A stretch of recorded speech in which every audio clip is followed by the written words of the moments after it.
لیکن اس سے بڑا کرائسس پیدا کرنے کی کوشش آج صدر مملکت کی طرف سے کی گئی۔ صدر عارف الوی نے الیکشن کمشنر کو ایک خط لکھا اور انہوں نے کہا کہ آئینی طور پر 6 نومبر وہ تاریخ ہے جب انتخابات کو ہو جانا چاہیے، لیکن یہ اب تک ممکن نہیں ہو سکے ہیں، اور یہ جانتے ہوئے بھی کہ صدر عارف الوی کے پاس اب کوئی اختیار نہیں بچا ہے کہ وہ الیکشن کی تاریخ کو اناؤنس کر سکیں، اس کے باوجود بھی پاکستان تحریک انصاف کے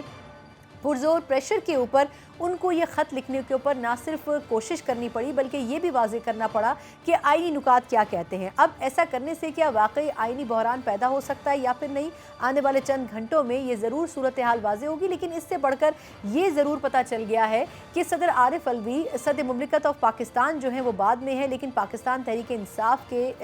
لیڈر جو ہیں یا پھر سینئر ترین لیڈروں میں سے پہلے ہیں۔ اگر ایسا نہ ہوتا تو یقیناً صدر عارف الوی یہ خط لکھنے کی جرأت نہ کرتے، لیکن اس کے ساتھ ساتھ نہ صرف انہوں نے انتخابات کی تاریخ دی ہے بلکہ یہ بھی کہا ہے کہ عدالت میں یہ معاملہ مختلف کیسز کی صورت اور درخواستوں کی صورت میں موجود ہے، اس لیے الیکشن کمیشن کو عدالت سے بھی رجوع کرنا چاہیے۔ پروگرام کے پہلے حصے میں اسی پر بات کا آغاز کرتے ہیں اور اس پر بات کرنے کے لیے موجود ہیں سابق سینئر وفاقی وزیر خرم دستگیر صاحب۔ Sir thank you so much for joining. Sir یہ فرمائے گا کہ باتیں تو بہت سی تھیں آپ سے پوچھنے کے لیے، لیکن آج ایک اور اہم خبر رہی اور وہ تھی صدر مملکت صاحب کا چیف الیکشن کمشنر صاحب کو خط۔ اس میں انہوں نے بڑا کلیئر کہا ہے کہ جی نومبر کے آخر میں انتخابات ہونے چاہیے، تاریخ بھی انہوں نے دی ہے، لیکن اس حوالے سے ضرور کہا جانا چاہیے کہ ان کی سوچ میں تبدیلی آئی ہے کہ انہوں نے فیصلہ کن انداز میں خط نہیں لکھا بلکہ انہوں نے ریکمنڈیشن دی ہے کہ میرا خیال یہ ہے کہ آئینی طور پر 3 ماہ کے اندر انتخابات ہونے چاہیے اور نومبر میں ہونے چاہیے۔ تو سر کیا کہیں گے اس پہ کہ کیا اختیارات تو ان کے پاس ہیں نہیں، تو کیا ضرورت تھی خط لکھنے کی؟ جی پہلے تو قوم کو اللہ کا شکر ادا کرنا چاہیے کہ صدر مملکت کو جو ان کی آئینی اتھارٹی ہے وہ واضح ہو گئی بالآخر۔ اب وہ ایک عبوری صدر ہیں، ان کی جو آئینی مدت ہے وہ پوری ہو چکی ہے، تو لہٰذا یہ بہت بڑا سوال ہے کہ کیا کوئی عبوری صدر جو ہے اس کے پاس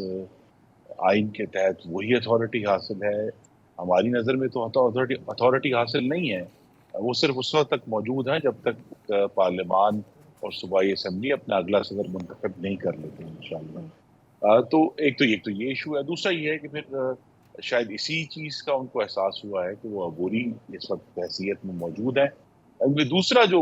ایک ابہام تھا آئین کے تحت کہ صدر تاریخ دے سکتے ہیں، صدر تاریخ صرف اس وقت دے سکتے ہیں جب اگر عدم اعتماد کی صورت میں کوئی بھی